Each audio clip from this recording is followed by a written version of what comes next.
Hey, what's up, you guys? I just want to do a quick review of this Uncle Seiko's version 2 waffle strap.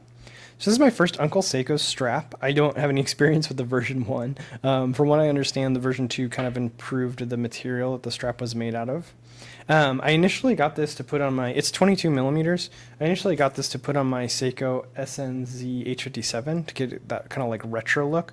But for whatever reason, they're kind of chunky on the end. I could not get it to fit on this watch. So let me know if I'm doing something wrong, you guys. If you've gotten a Uncle Seiko waffle strap onto one of these, I could try again. I just kind of got discouraged and gave up. So because I just didn't, I think it was too thick to fit, kind of like where the lug holes are on this watch. But let me know if you haven't gotten it on here, and then I'll give it another try.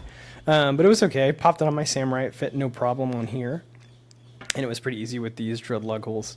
So I've been wearing this for a couple weeks now. I give my overall impressions of it. It's really comfortable. So I don't know what they changed in the version 2, but the material, it's very pliable. It's very soft. And it's still thick, like it's still like it's a rugged strap for sure, but it's very comfortable. You know, it really contorts to your wrist pretty easily, and then it has this cool waffling pattern on the top, which is obviously the style they're going for, kind of that retro waffle style pattern.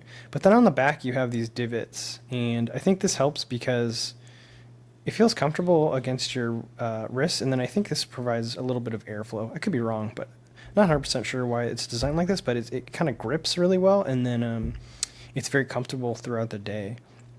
And then you have the choice, you can get a double keeper or a single keeper. I think I don't know what's more like period specific, but I like the double keeper just because I'll show you on my wrist shot. I like to have one keeper at the base and then one keeper holding the tongue down. This also was nice. This came in 2 different sizes, so I got the shorter length. I only have a 6 3/4 inch wrist, so you have a little bit less of the overhang at the end there. You do have just a pin and collar buckle, but it's kind of cool. It says Uncle Seiko on the back right there. So let me pause for a second. I'll get a wrist shot for you guys real quick. So here is the shorter version on my 6 3/4 inch wrist. And you can see the waffle pattern's really cool.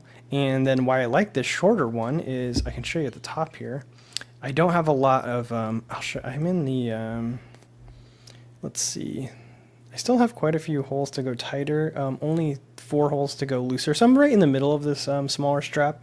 But what you can see is, despite being right in the middle, there's not a lot of overhang. This tongue's kind of ending right at the top of my wrist, which is nice. I don't like it when it's like way up here at the top, and then I would have to trim it, and I don't want to trim something like this. But then I got the 2 keeper one because I like to put one keeper right here to keep this pinned down, and then I pull one keeper kind of close to the pin and collar buckle, and then it just keeps the strap nice and flush across the whole wrist. And you can see the patterning is really cool, and I think it goes, maybe probably not supposed to maybe be on a Samurai, but I think this is not a retro watch. This is kind of a retro style strap, but I'm kind of liking how it looks. I'm getting used to it. I actually feel like the bracelet on the Samurai is kind of integral to the whole design because you have that like angular section here, but it does kind of show off the cool like lugs when you have it on this rubber strap. Anyways, I'll keep wearing it, and maybe I'll do a follow-up after I've worn it for a while. But so far I'm liking it. I only have one complaint. I wish these holes were slightly closer together.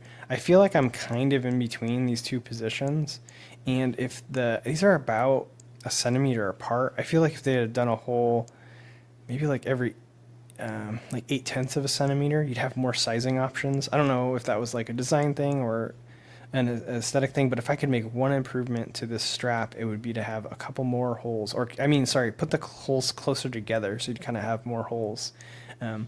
Overall, I might punch one in between 2, but I'm a little reluctant to do that. I'll have to see. What I will say is, because it's rubber though, even when I wear it that looser size, it really grips your wrist. It doesn't really go anywhere, which is nice because you don't have to have it too tight to kind of have that. I like when watches kind of stay. I don't want them to slide up and down. I wear them slightly above the bone here, but I really want it to stay there. I don't want it to kind of like ride up and down the arm. And with that rubber, it really sticks without having to wear it too tight. So far I'm really liking this. I wish I had fit on my Seiko 55 Fathoms, but I'm going to keep wearing it on the Samurai, and Overall, I think it's a really well done rubber strap. I like the quality. I like the pliability. It's very comfortable. I just wish the holes were slightly closer together. All right, that's my quick review of the Uncle Seiko's version 2 waffle strap. Thanks, guys. Bye.